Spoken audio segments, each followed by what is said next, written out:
अस्सलाम वालेकुम viewers, welcome to my channel.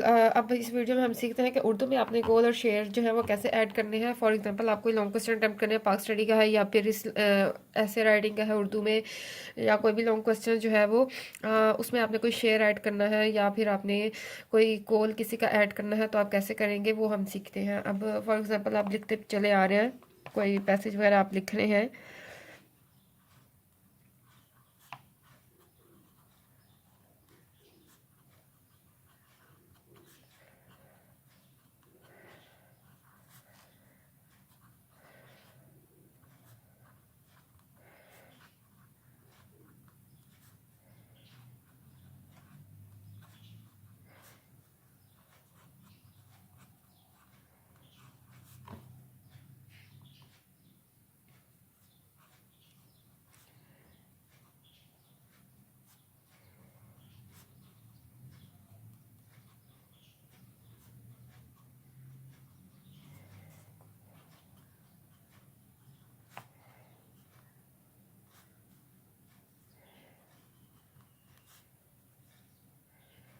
अब ये फॉर एग्जांपल आप लिख रहे हैं, इसके बाद आप कोई शेर कोट करना चाह रहे हैं।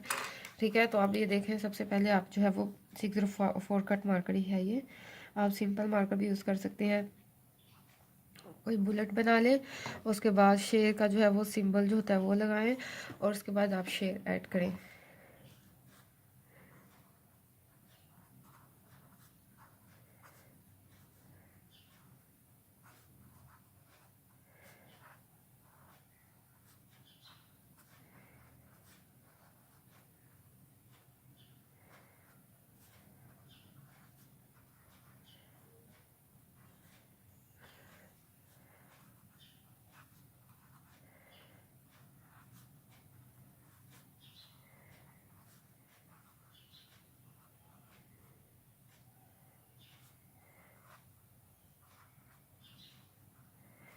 आप कोशिश करें आपका स्टार्टिंग एंडिंग दोनों जो है वो एक दूसरे के नीचे आना चाहिए। ठीक है, बिल्कुल, या ये बाहर निकले ना, ये बिल्कुल अंदर जाए। अब इसके बाद आप ये बता सकते हैं कि ये किसका शेर है, लिखना चाहते हैं, तो आप इस तरह ऐड कर लें कि ये इलामा इकबाल ने शेर लिखा है। ठीक है, अब ये देखें इससे फ़ायदा क्या होगा। फिर आप यहाँ से नेक्स्ट जो है फिर स्टार्ट कर दें।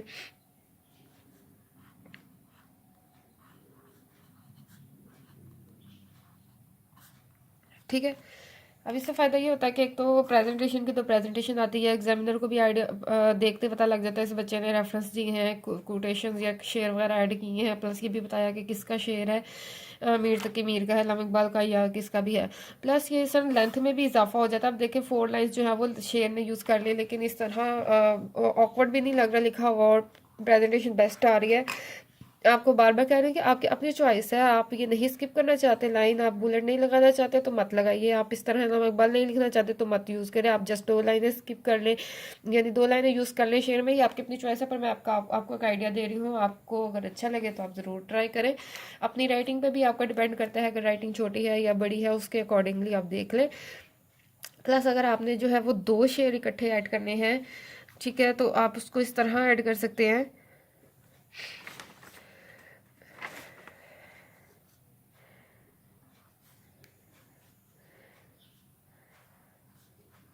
सेंटर में ही लिखें।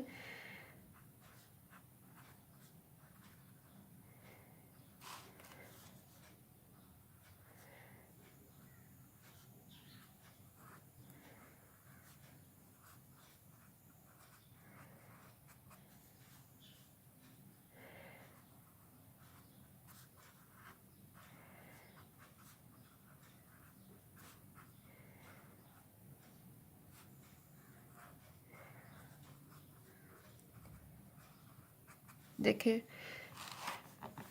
बिल्कुल उसके नीचे लास्ट वर्ड आए।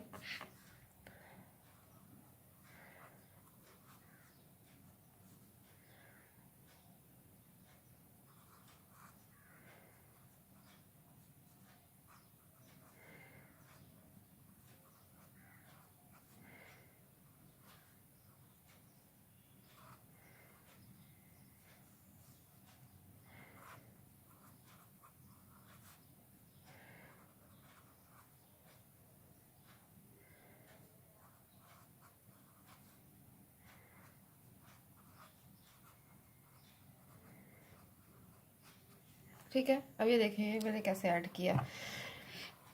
इसके भी आप एंड में बता सकते हैं इल्हामा इकबाल।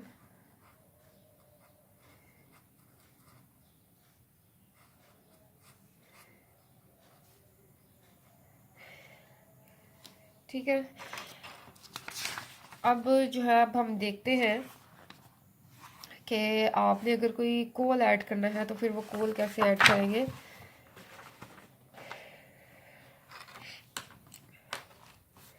फॉर एग्जाम्पल ये आप लिखते आ रहे हैं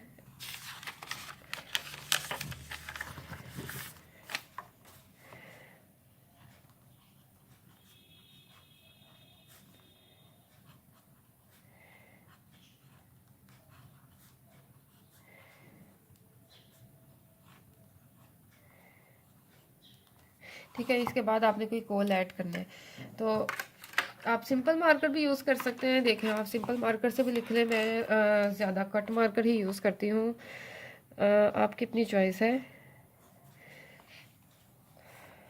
अभी इल्हामा इकबाल कायदे आज़म का है।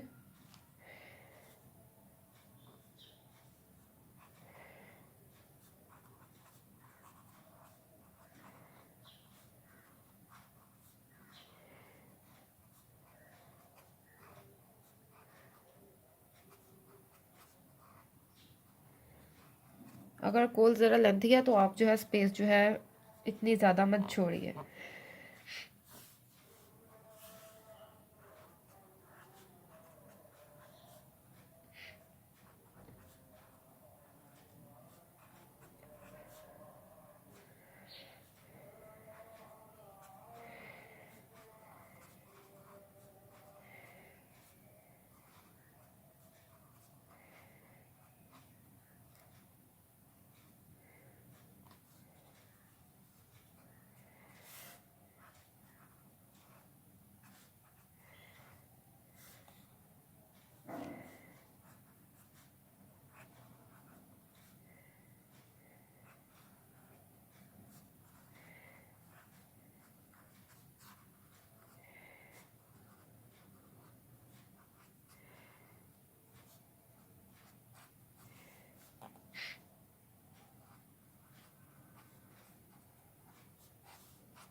ठीक है, ये देखिए मैंने कोल ऐड किया, ज़रा लेंथी था तो मैंने इसमें जो गैप जो है वो ज़्यादा नहीं दिया, ज़्यादा नहीं छोड़ा है। और जिसका कोल लिख रहे हैं आप उसमें बता दें कायदे आज़म का। ठीक है, अब जो है हम देखते हैं कि अगर आपने इस्लामिक स्टडीज़ का जो सब्जेक्ट है उसमें आपने कोई रेफरेंस कोट करना है, क्योंकि उसमें ज़्यादातर आयत या कुरानी आयत या हदीस होती है, तो देखते हैं उसको आप कैसे कोट कर सकते हैं। ठीक है,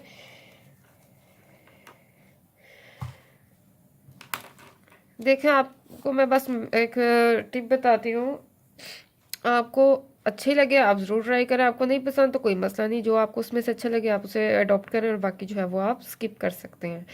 ठीक है, अब जैसे कि आपने कोई कुरानी आयत का रेफरेंस देना है, मैं आपको बताती हूँ। आप असाइनमेंट्स वगैरह में इस तरह यूज़ कर सकते हैं, अगर आप एग्ज़ाम्स में इस तरह नहीं फॉलो करना चाहते। आप फ़र्ज़ करें आप कोई कुरानी आयत जो है वो ऐड कर रहे हैं, तो आप बताएं अल कुरान। यहाँ पे अगर आप कोई आयत जो है वो लिखना चाहते हैं,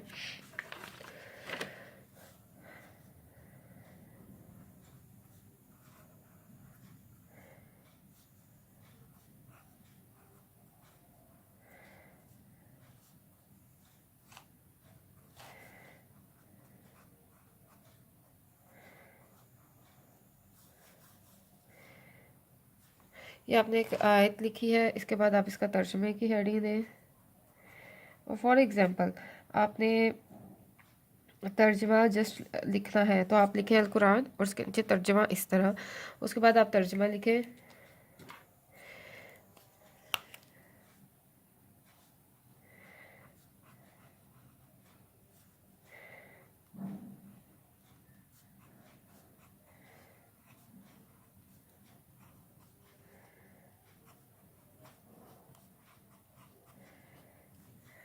ठीक है, इसको इन्वर्टेड कोमास में क्लोज कर दें।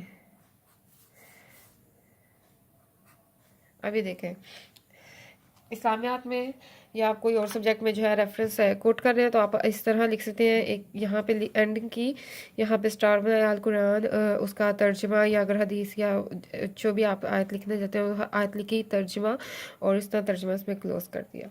ठीक है, अगर वो लेंथी तर्जमा है तो आप फिर जैसे मैं आपको बताती हूँ कोटेशन वगैरह के लिहाज से बताया, इस तरह आप तर्जमा भी उसी तरह ऐड कर सकते हैं। इसके बाद फॉर एग्जांपल जो है वो आपको पता है ये किस आयत का है, कौन सी सूरत की आयत है, तो आप वो ऐड कर सकते हैं। ये आई डोंट नो ये किस सूरत की आयत है, मैं जस्ट आपको आइडिया बता रही हूँ कि आप इस तरह सूरत का रेफरेंस दे सकते हैं। आयत नंबर 6 सूरत हूद। ठीक है, इस तरह आप ऐड कर सकते हैं। अगर फ़र्ज़ करें आप हदीस लिख रहे हैं तो आप अल हदीस, हदीस अगर लिखनी है तो लिखें, नहीं तो जस्ट नेक्स्ट हेडिंग दे तर्जमा इसी तरह और उसका तर्जमा लिख दें।